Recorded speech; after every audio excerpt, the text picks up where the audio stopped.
Bon, bonjour à tous, je vous présente Benjamin Heinz qui va vous faire une conférence donc, sur Node.js. Merci Lolo. Donc juste avant de commencer, je vais me présenter en deux mots. Je travaille à Alméris en alternance dans le cadre du service santé. Donc je travaille principalement en ESP-MVC et je fais aussi quand même 70% de mon travail en JavaScript pur. Et donc c'est ça qui m'a amené à Node.js. Et j'ai travaillé petit à petit sur cette techno. Et je vais essayer de vous faire profiter de mon expérience pour en parler un petit peu. Donc avant de commencer en fait purement sur Node.js, je voulais qu'on parle un petit peu de JavaScript en lui-même parce que c'est quand même le BABA. JavaScript pour le coup, c'est un truc qui rassemble un peu tous les développeurs. Parce que finalement, tous les développeurs, que ce soit web ou mobile ou client lourd, ont eu forcément un moment ou un autre à traiter avec du JavaScript. Je pense notamment au JSON. Quand on n'est pas développeur web, on a forcément eu un moment ou un autre à, par exemple, faire un appel, par exemple HTTP pour récupérer du JSON via des web services, ou alors aller persister pour aller justement sauvegarder des données sur un serveur qui lui récupère du JSON. Donc c'est quand même quelque chose dont on a plus ou moins l'habitude de manipuler. JavaScript, c'est un langage de script, ça, on va pas s'attarder dessus. Ce qu'il faut noter, c'est ces derniers temps, JavaScript, on le voit de plus en plus, c'est de plus en plus utilisé et c'est de plus en plus performant. Alors notamment, ça vient du fait que tous les moteurs, en fait, tous les navigateurs web en fait, se tirent la bourre pour avoir les meilleurs perfs sur le JavaScript. Parce que c'est un peu leur chose qui le fait les plus vendre, quoi. Google Chrome par exemple ou Firefox cherchent toujours à améliorer leur perf au niveau JavaScript pour avoir toujours des jeux sur navigateur plus rapides, de l'accélération matérielle, etc., etc. Donc effectivement le JavaScript on en voit de plus en plus et c'est présent partout. Alors bien sûr sur le web, mais maintenant on en voit de plus en plus aussi dans les clients lourds. Chose qui ne se faisait pas du tout à l'époque. Et par exemple, pour donner un exemple, GNOME, sur Linux par exemple, GNOME c'est maintenant JavaScript, le langage par défaut pour coder les applications sur GNOME. Donc c'est assez étonnant finalement.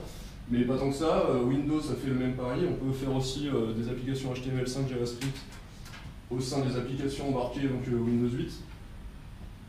Et pareil pour tout ce qui est mobile, où le JavaScript commence à se tailler une part belle, notamment avec tout ce qui est API HTML5, par exemple des frameworks comme SenchaTouch, il y en a qui connaissent, ouais, où c'est carrément des grosses performances finalement.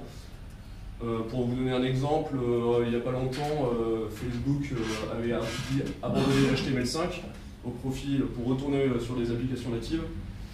Alors c'est un choix qu'ils ont fait parce qu'ils trouvaient que les performances n'étaient pas suffisantes pour supporter leur application. Et justement l'éditeur SenchaTouch, qui crée ce framework donc, mobile, a contre-attaqué en créant une application utilisant l'API Facebook qui s'appelle Fastbook. Et en fait c'est une appli Facebook avec leur framework à eux et les performances sont plus élevées que l'application qu'ils avaient refait en natif. Donc effectivement, de plus en plus, on en voit partout.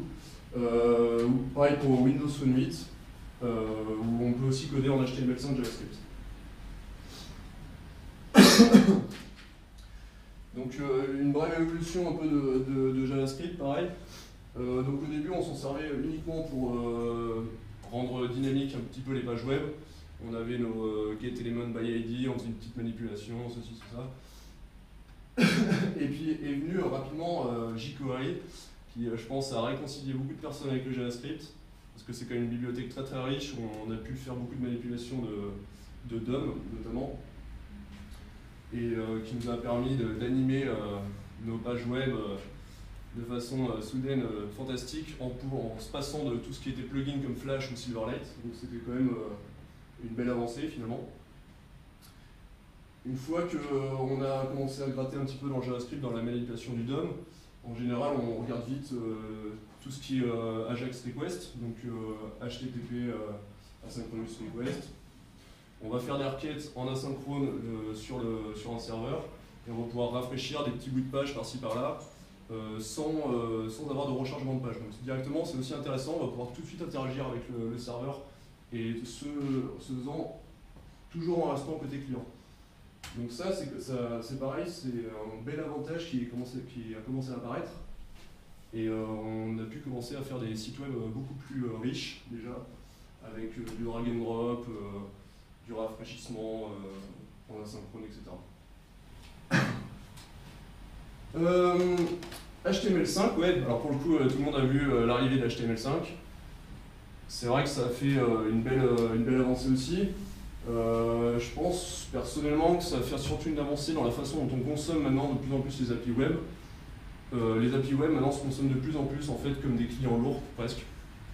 On va juste aller chercher notre page sur le serveur et on va pouvoir l'utiliser quasiment comme un client lourd, bien sûr dans le browser, mais on va pouvoir quand même l'utiliser par exemple en offline, en stockant les données par exemple dans local storage, ou consommer carrément des médias comme vidéo, audio.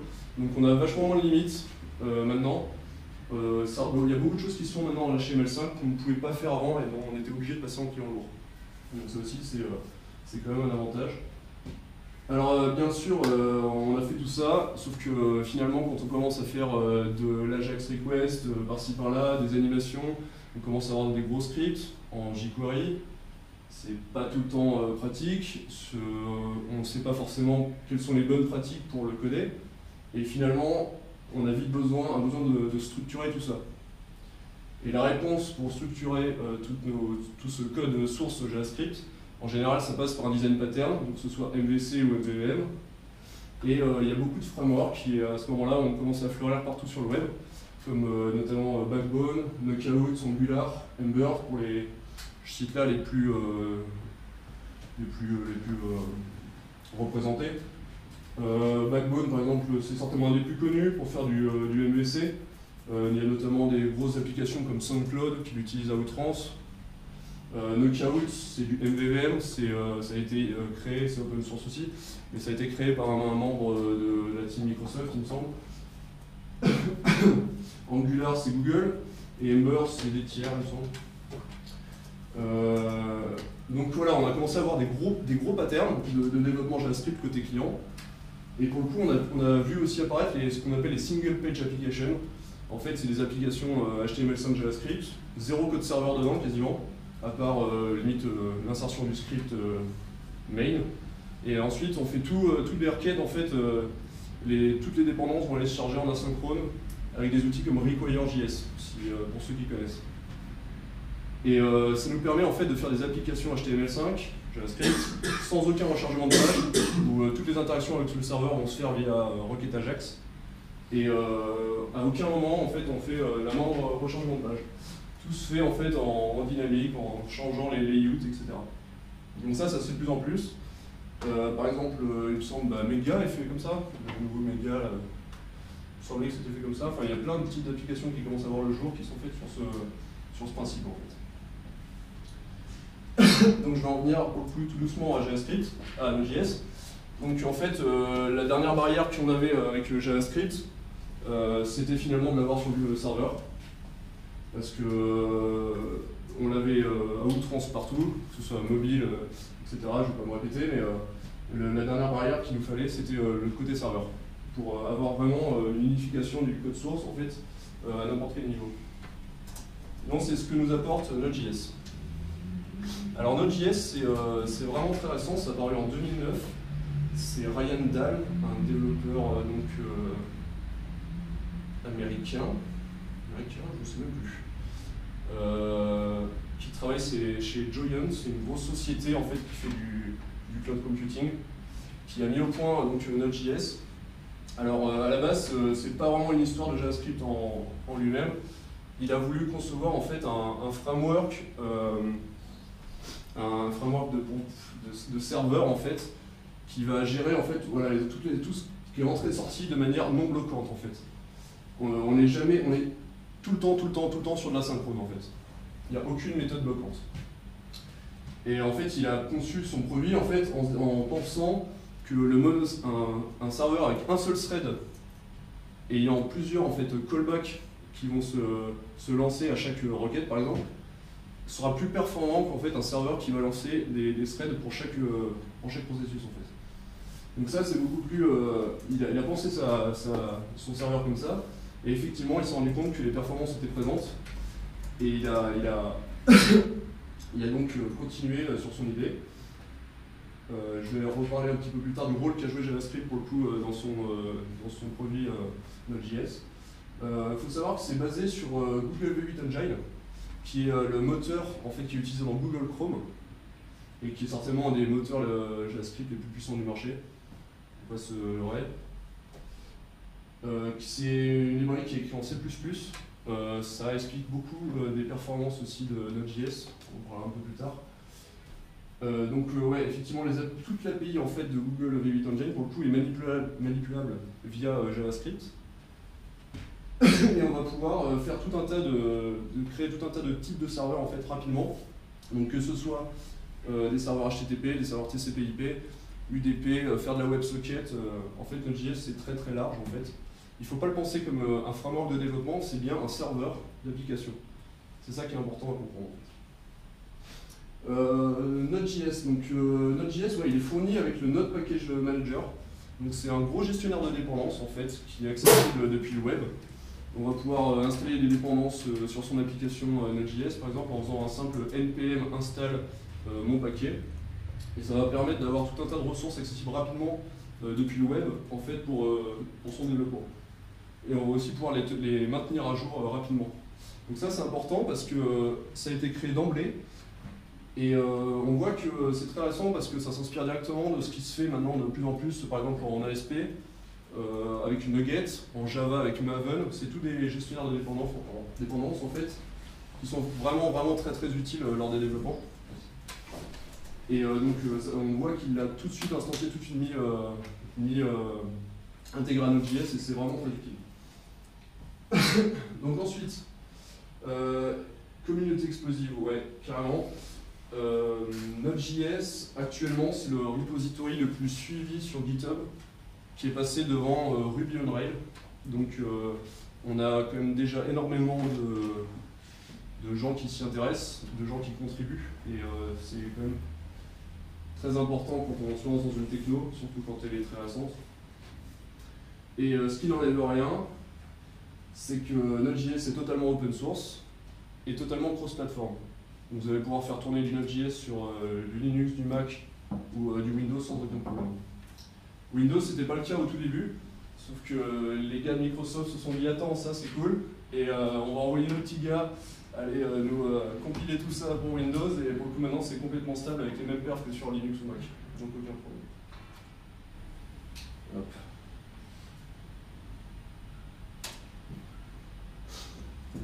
Alors pourquoi choisir Node.js? Finalement, quand on fait du PHP, quand on fait de l'ASP, du Java, du Ruby, tout ce qu'on veut, finalement on est habitué à sa techno, c'est beaucoup plus mature, en général, enfin, c'est même sûr. Et donc la question qu'on se pose, c'est pourquoi passer en Node.js? Il faut apprendre un nouveau style de développement, un nouveau langage, parce que finalement tout le monde connaît plus ou moins JavaScript, mais c'est vrai qu'il faut se réhabituer à ces méthodes. Donc moi je pense que la première idée qu'il faut avoir quand on veut se lancer dans Node.js, c'est vraiment un souci de performance en fait. Comme je le disais, c'est basé donc sur le principe d'un seul thread avec des callbacks. Ça s'est avéré que c'est c'est extrêmement performant en fait. Pour vous donner un ordre d'idée, on va avoir les chiffres qu'il donne en fait, c'est qu'on va pouvoir avoir plus 120 000 clients connectés simultanément par processus, par instance de Node.js lancé, sans problème quoi. Il y a peu de serveurs d'application qui sont capables d'avoir la même chose, sachant que pour un tel niveau de clients simultanés, il me semble que ça consomme pas plus de 2 kg de mémoire de RAM. Donc c'est juste énorme en fait niveau perf. Il y a d'autres langages, d'autres frameworks qui sont sortis depuis que Node.js a fait ça, comme Python Twisted il me semble, ou Ruby Evented, je sais plus, c'est très proche. Ils essayent de reproduire en fait ce phénomène, et effectivement ils se sont rendus compte que la programmation de serveurs de façon événementielle plutôt que multithread en fait était beaucoup plus performante. Donc pourquoi Node.js toujours? effectivement, on revient à JavaScript, on va pouvoir avoir du JavaScript côté serveur et du JavaScript côté client. Et mine de rien, c'est quand même bien pratique, parce qu'on va éviter par exemple tout ce qui est phénomène de sérialisation, désérialisation, ou quand on va par exemple persister du JavaScript côté serveur, derrière il va falloir se le désérialiser pour le retranscrire en classe Java par exemple, ou autre. Et là on n'a plus ce problème, c'est du JavaScript de A à Z, donc pour le coup c'est très pratique. Pardon. Je donne un exemple, ouais, voilà, avec Socket.io, qui est une librairie en fait destinée à faire des WebSockets. En fait, on va utiliser la même librairie, que ce soit côté client ou côté serveur. Par exemple, le principal concurrent actuel de Socket.io, ça pourrait être Signalair, qui est une librairie faite en C#, qui pareil est très performante dans le domaine des WebSockets. Et par contre là, on a quand même, on n'utilise pas le même code pour le coup, côté serveur ou côté client. Donc après, quand on connaît les mécanismes, c'est pas tellement gênant, mais c'est quand même super confortable d'avoir la même chose côté client et côté serveur quand on fait du Socket.io par exemple. Pour vous donner une idée, j'ai mis un petit graphique.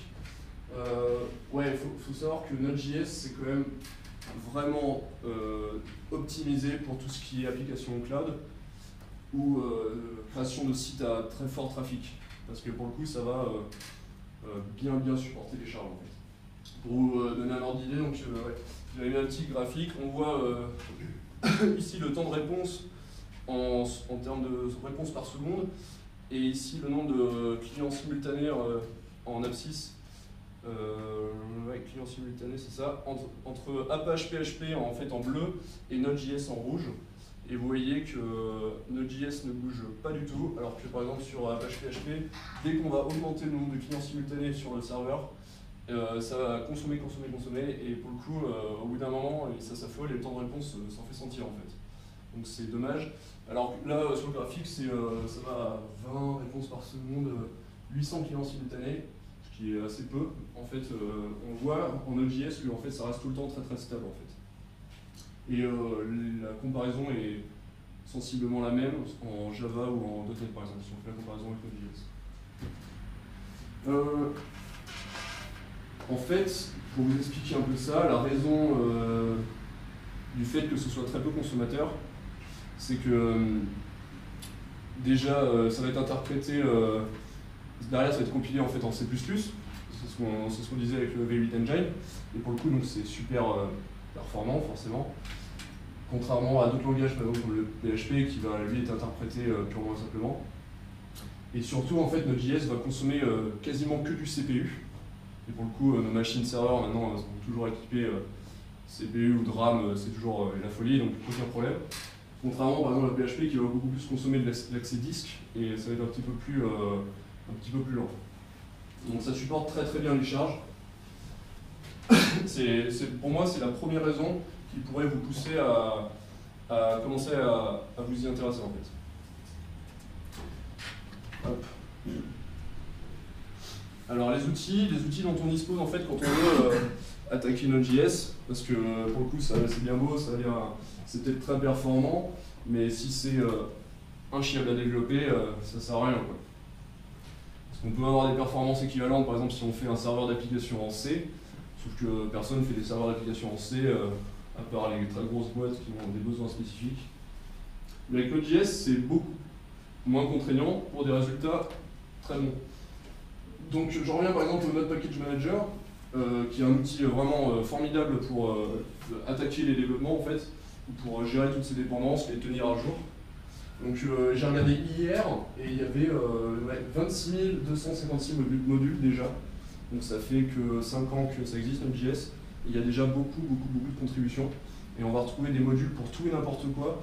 Mais vraiment, ça peut passer du cryptage à la gestion de l'authentification client sur le serveur, ou aux différents ORM pour tel ou tel type de base de données.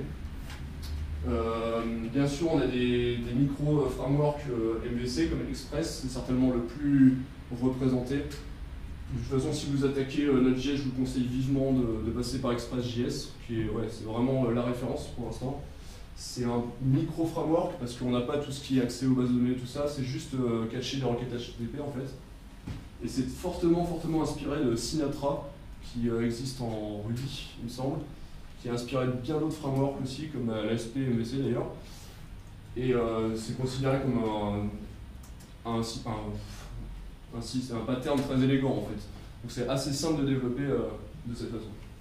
Donc vraiment, Express.js va retenir toute votre attention si vous vous attaquez, quoi. Socket.io, ouais, j'en revenais pour tout ce qui était WebSocket. Donc ça, c'était quasiment une petite révolution dans le monde, avec Node.js, parce que finalement avant, on ne faisait quasiment pas d'application en temps réel, en fait. Et là, en fait, il est apparu tout un tas de petites librairies comme Socket.io ou Signalaire qui permettent de concevoir des applications web un petit peu différemment. Et Socket.io fait vraiment partie des plus performantes et elle est en Node.js, donc c'est pas dommage. Je voulais vous parler aussi de Mongoose et Sequelize. Alors, Mongoose, c'est un ORM pour MongoDB. MongoDB, c'est une base de données NoSQL qui grimpe de plus en plus ces derniers temps, je trouve, qui est très performante. Et l'ORM est vraiment excellent, ça se travaille en code first, c'est-à-dire que vous écrivez vos classes métiers. En gros, vous invoquez une fonction, vous appelez une fonction DB synchronize et clac, ça va aller vous mettre, générer les requêtes SQL pour vous créer votre requête SQL. Ça va vous générer vos schémas en fait NoSQL pour persister vos objets. Sequelize, c'est pareil, c'est la même chose, c'est un ORM mais pour MySQL cette fois. Donc en général, on travaille beaucoup plus en MySQL en MongoDB, mais on ira à bord. Sequelize, c'est pareil, il est excellent, c'est vraiment très bien fait, ça se travaille aussi en code first. Et on a tout un tas de fonctions vraiment très bien faites pour synchroniser, dropper, même faire nos requêtes, tout simplement, c'est très bien fait. Les requêtes se font en JSON. On n'écrit plus nos requêtes à la main, select, from, etc. Là, tout se fait en JSON en fait, avec une certaine syntaxe, et c'est très rapide en fait. Une fois qu'on a pris le coup, on pourrait plus écrire la requête comme d'habitude. C'est vraiment sympa. Pareil, dans les outils indispensables, en général, quand on fait un site internet, on doit avoir besoin de gérer tout ce qui est authentification client. Et là, il y a deux librairies qui vont retenir vraiment votre attention, c'est EveryAuth et Passport.js. On va pu mettre un petit JS dans la Passport. Le plus ancien, c'est EveryAuth. Moi, j'ai une petite préférence pour Passport qui est arrivé après, qui a peut-être fait moins de fioritures que EveryAuth, mais qui est un petit peu plus simple à utiliser, mais pas forcément moins efficace en fait. Donc avec ça, vous allez pouvoir non seulement gérer tout ce qui est authentification, gestion des sessions, cookies, serialisation, déserialisation dans les cookies de vos users. Et aussi, vous allez avoir toute une API qui va vous permettre de vous authentifier avec n'importe quel provider, en fait, que ce soit Facebook, Google, Twitter, il y a même Supinfo, quoi. Enfin, il y en a, je sais plus, 50, quoi. C'est juste hallucinant. Donc vraiment très très utile. On en vient au moteur de vue, en fait. Donc finalement, comment est-ce qu'on code comment est-ce qu'on écrit du code serveur dans nos pages HTML? Et ben on a plus ou moins trois gros moteurs de vue, en tout cas qui moi ont retenu mon attention. C'est EJS, qui veut dire Embedded JavaScript, qui ressemble beaucoup à PHP, je trouve. On a Jade, qui lui déstructure totalement les pages HTML. On a en fait une indentation à chaque fois, on enlève tout ce qui est balisage. Donc c'est très perturbant, mais c'est quasiment ce qui est de base. Donc vous pouvez le changer sans trop de difficulté. Bon. Si la syntaxe vous plaît, libre à vous d'y aller, mais pas de mal. Et ensuite vous avez JS-HTML, qui est aussi excellent, qui est en fait du Razor, pour ceux qui connaissent, c'est ce qui est dans ASP, les dernières générations d'ASP. Ils ont réimplémenté ça en fait en Node.js. Donc si vous êtes familier du développement, par exemple ASP, MVC, ça peut être très sympa de retrouver ce moteur de rendu là. Ouais, moi ma préférence va à EJS, même si je fais quand même beaucoup d'ASP parce que JS-HTML n'a pas été implémenté, les dernières versions ne sont pas forcément très compatibles avec les dernières versions d'Express.js en fait. Donc pour l'instant le JS, c'est en gardant un œil sur le JS-HTML, donc Razor. Alors pour ceux qui ont un peu de mal avec le JavaScript pur, la syntaxe, il n'y a aucun problème en Node.js de travailler en CoffeeScript ou en TypeScript. Alors CoffeeScript, c'est une syntaxe, en fait c'est plus ou moins un compilateur JavaScript. Vous écrivez votre JavaScript un peu avec une syntaxe proche de Ruby, et ensuite il va vous le compiler en fait en JavaScript pur. Et donc ça vous permet, si vous n'aimez pas trop la syntaxe JavaScript à la base, d'être plus confortable en fait dans l'écriture de votre code source. Ça a été inventé par, je ne sais plus son nom, c'est la même personne qui a fait aussi Backbone.js. Donc c'est un mec qui sait de quoi il parle quand même. Ensuite vous avez TypeScript, donc ça a été fait par les teams Microsoft. C'est du JavaScript où on va retrouver tout ce qui est classe, interface, héritage, méthode privée, publique. Et donc ça permet de faire du JavaScript réellement objet, enfin du JavaScript de classe en fait. Et donc ça peut être très très pratique pour pour les vrais fans de programmation orientée objet qui sont perturbés par le fonctionnement de JavaScript. Donc ça fonctionne sous le même principe. Vous appelez une méthode de compilation en fait de votre fichier TypeScript et ça vous compile en JavaScript. Donc vraiment pratique, si jamais, pour ceux qui ont un peu de mal avec le JS. En entreprise. Ouais. Alors pour le coup, ouais, c'est ce que je disais, c'est que c'est quand même très récent, le JS, et est-ce que ça vaut le coup de se lancer finalement dans un milieu pro? Il y en a qui l'ont fait, il y a des entreprises qui ont fait ce pari, notamment le LinkedIn, la division mobile de LinkedIn. Je pense que c'est l'exemple le plus concret actuellement. En fait, ils ont voulu, à la base, ils étaient en Ruby on Rails pour tout ce qui était web service en fait, des applications mobiles. Et ils se sont aperçus que ça consommait trop de ressources sur leur serveur et ils ont décidé de changer leur méthode de développement.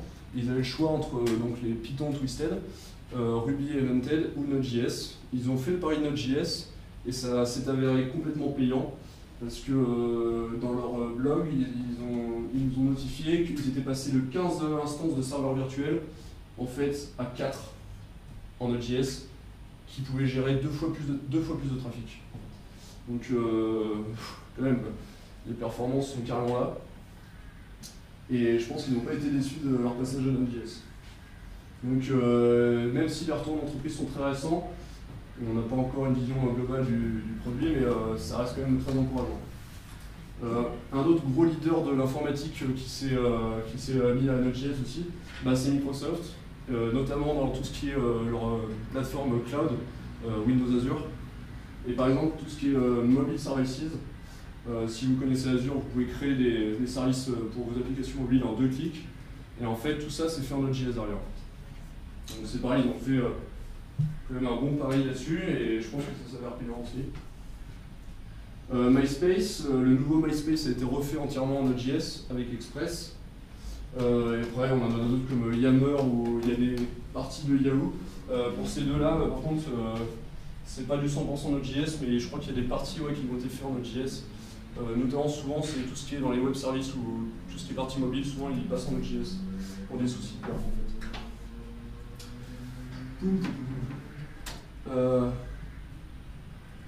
Oui, alors, comment est-ce qu'on attaque un projet en fait sur Node.js? La première chose à faire, c'est vous installer Node.js.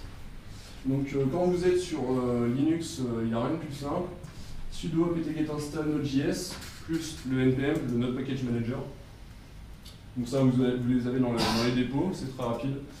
Si vous êtes sur Mac ou Windows, il faudra aller sur le site nodejs.org et vous téléchargez les exécutables. En avant, ça vous télécharge en même temps, il me semble, npm, et ça vous ajoute vos variables en ClassPass, etc. Donc pas de problème après pour l'utiliser en ligne de commande. Sachant que tout se fait en ligne de commande sur Node.js. Ensuite, il faut installer Express pour commencer. En général, c'est assez on en revient très rapidement. Donc sudo npm install -gexpress. Et ensuite, pour attaquer donc un projet, vous faites express tout un tas d'options, notamment par exemple là j'ai mis -js, c'est l'option pour le moteur de vue. Vous pouvez très bien faire -js HTML pour du Razor ou -jad, ce qui est par défaut d'ailleurs pour un moteur de vue de type Java. MyApp, ça vous crée donc un dossier avec les éléments primaires en fait, de l'application et notamment un fichier qui s'appelle le package.json, en fait, qui est le package de votre application, qui va référencer tous les librairies dont il dépend en fait. Donc par exemple, il va indiquer qu'il vous faut EJS, il va indiquer qu'il vous faut Express, etc. Et ensuite, vous n'avez plus qu'à vous rendre dans votre dossier, de faire sudo npm install, et il va vous installer toutes les dépendances en fait, dont vous allez notifier avoir besoin dans votre package.json. Donc c'est super facile ça, enfin pratique en gros. Vous avez juste à prendre un package.json que vous avez déjà construit, à le mettre dans un projet npm install, et paf, vous avez toutes les dépendances qui vont se télécharger. Ensuite, node app.js. App.js c'est plus ou moins le main, le serveur. Ça vous le lance et vous allez sur le localhost port 3000 par défaut et vous avez un joli serveur HTTP qui lance. Donc ce que je vous propose c'est de faire une petite démo de ça, en 30 secondes. Pour vous montrer un peu la simplicité pour attaquer. Hop, démo. Alors. Non.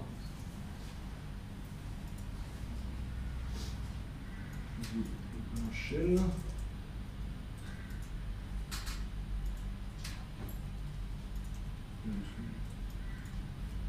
On va rien voir là. Il faut plus mettre en blanc et écrire en noir. Ouais.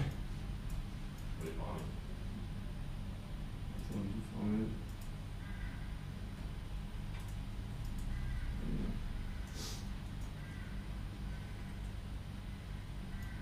Là, ça ira mieux. Ah non. Non, faut vraiment vous mettre en blanc et écrire en noir. C'est ce qui est le plus visible.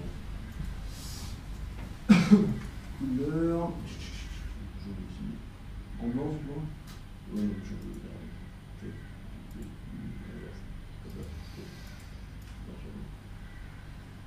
ce qui est le plus visible. Ok. Donc j'ai juste à aller me rendre dans mon dossier où je travaille sur Node.js. Donc je vous épargne l'installation de Node.js et tout vu que je l'ai déjà fait en amont. Par contre on va donc attaquer un projet par exemple Express avec donc une option pour le moteur de vue EJS et je vais après appeler mon application libre en fait. Donc vous voyez là ça vous a créé tout un tas de petites dépendances directement. Et il vous indique Express, donc vous n'avez plus qu'à faire cd libre en fait et effectuer un npm install. Donc c'est ce qu'on va faire. Hop. npm sudo.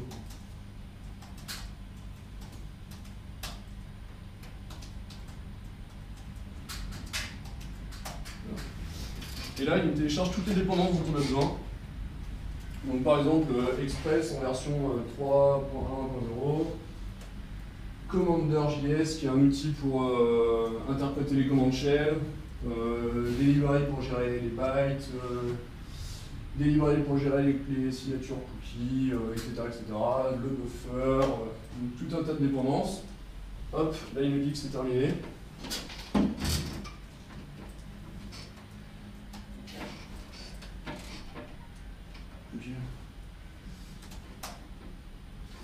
Et donc là, j'ai plus qu'à faire un node app.js et mon serveur tourne sur le port 3000.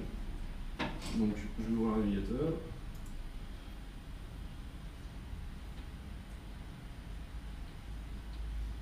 Allez.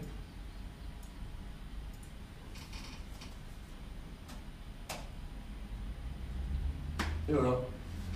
On a un site web. Enfin, site web. On a un serveur qui est lancé et qui répond aux requêtes HTTP. Donc je vais juste vous montrer un petit peu la tête du code pour vous montrer que c'est vraiment très très simple.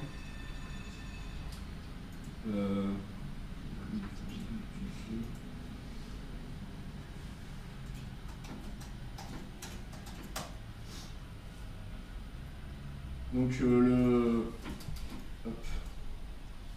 voilà, l'application elle se présente comme ça. Vous avez les nodes modules en fait qui sont toutes les librairies externes, publiques qui est en fait vos dossiers pour script, CSS, JavaScript, tout ce qui est routing qui va correspondre plus ou moins à vos contrôleurs, et votre dossier pour les views qui va contenir vos vues JS, HTML, EJS, etc. Et votre app.js qui est plus ou moins le main, c'est ce que je vous disais. Je vais me lancer et on voit rien. Et comme j'ai que ce même texte, ça va être parfait. Avec quoi je pourrais voir sinon? Si, peut-être.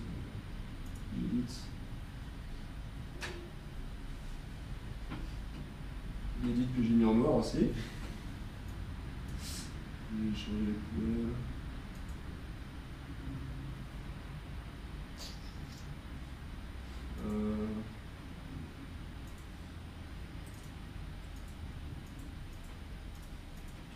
Là, c'est mieux là, ouais.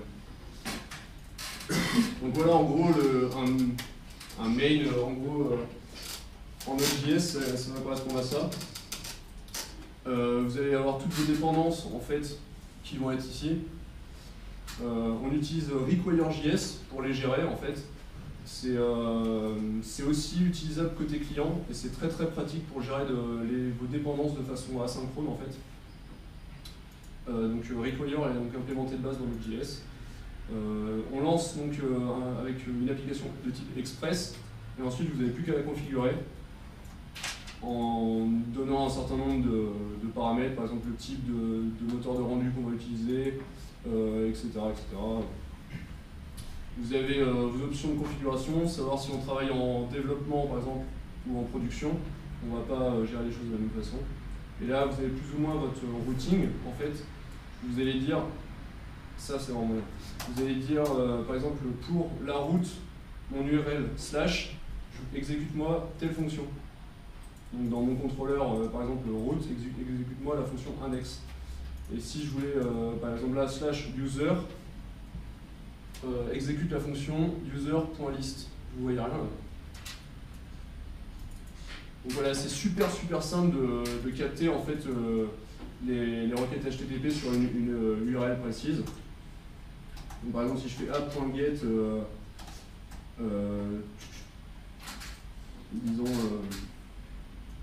test, là je peux invoquer donc une fonction en callback. Encore une fois, tout est asynchrone. C'est ça qui fait qu'on va gagner en perf. Et je vais pouvoir lui dire, par exemple, console.log. Du coup, libre en fait. Tac. Donc je vais relancer mon serveur. Hop. Et il est bien fonctionnel. Et si je vais sur test, je vais vous ouvrir lui à côté. Là. Voilà, si je vais sur test, à côté de l'autre.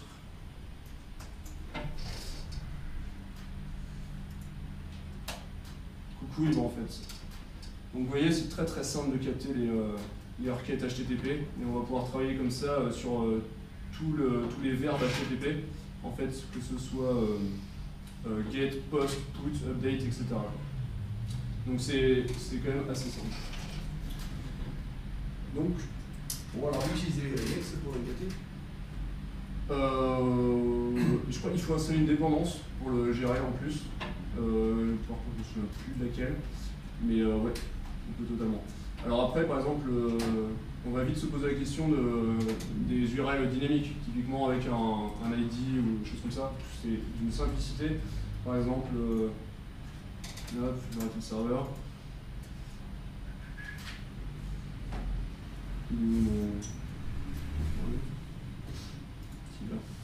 Par exemple, on va faire un app.get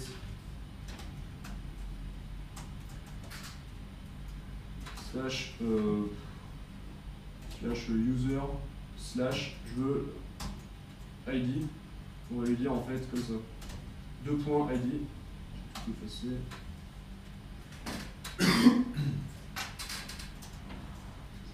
Un callback.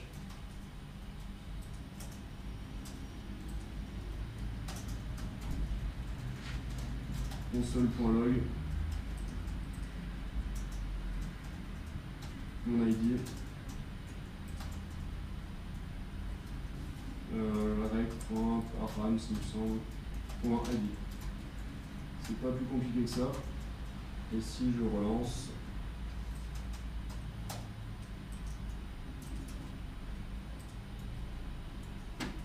user slash 276 et je me suis planté. Rec is not defined.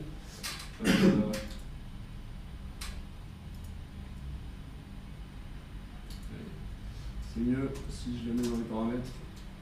Request response, c'est pas là. C'est ici.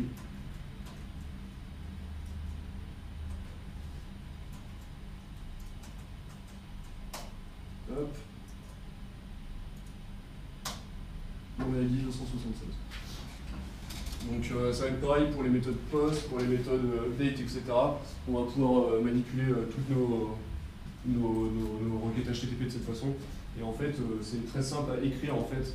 Par exemple, en Python, on va tout de suite devoir faire de la regex. En Node.js, on n'a pas forcément besoin de le faire d'entrée de jeu. Et c'est vraiment cette façon de faire qui a été inspirée de Sinatra, en fait. Comme peut l'être la SPMVC ou est-ce que Ruby on Rails il est géré comme ça, je crois pas. Mais il y a BottlePI en Python qui fonctionne de la même façon. En fait. Donc voilà. Comment dire lui?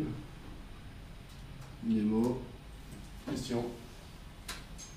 Donc allez-y si vous avez des questions. Voilà. JP, t'as pas une question? Non. Non, personne? Ça a été clair ou ça a été, ouais? Ouais. Sinon, au niveau des performances, je sais qu'il y a Facebook qui a sorti un compilateur de syntaxe pour PHP, il y a un petit moment là, avec GitHub. Ouais. Au niveau de performance, c'est positif et c'est. Alors je connaissais pas. Ouais. Ce que je sais par contre, c'est que Facebook, ils avaient attaqué leur développement en PHP et qu'en fait ils se sont rendus compte de plus en plus que les performances n'étaient pas suffisantes, effectivement. Et il me semble, alors vous me dites si je dis des bêtises, il me semble qu'ils faisaient une manip en gros pour recompiler le PHP en C, pour améliorer leur perf en fait. Donc ça c'est les choses, quand on part sur des technos comme Node par exemple, on n'a pas à le faire parce que d'entrée de jeu c'est performant. Et en plus c'est pas si compliqué à coder, sinon on est un tant soit peu familier avec le JavaScript et le principe du callback en fait. Donc ça va relativement bien. Mais certainement qu'on va voir apparaître des technos avec des perfs équivalentes. De toute façon, on s'oriente tous vers des technos super performantes. Le web en a besoin dans tous les cas, sauf que Node.js pour le coup a été le premier à le faire vraiment comme ça. Et pour le coup, il profite d'une grosse communauté. Et ça, quand on attaque une techno, c'est juste trop bien, quoi. Donc voilà. Quelqu'un d'autre? Chico, je suis en avance là, je suis en retard parce que. Bien. Je suis bien, 11h, je suis pas trop mal. Non, personne? Bah sinon, fin de la première partie. Hein. Merci beaucoup. Bravo.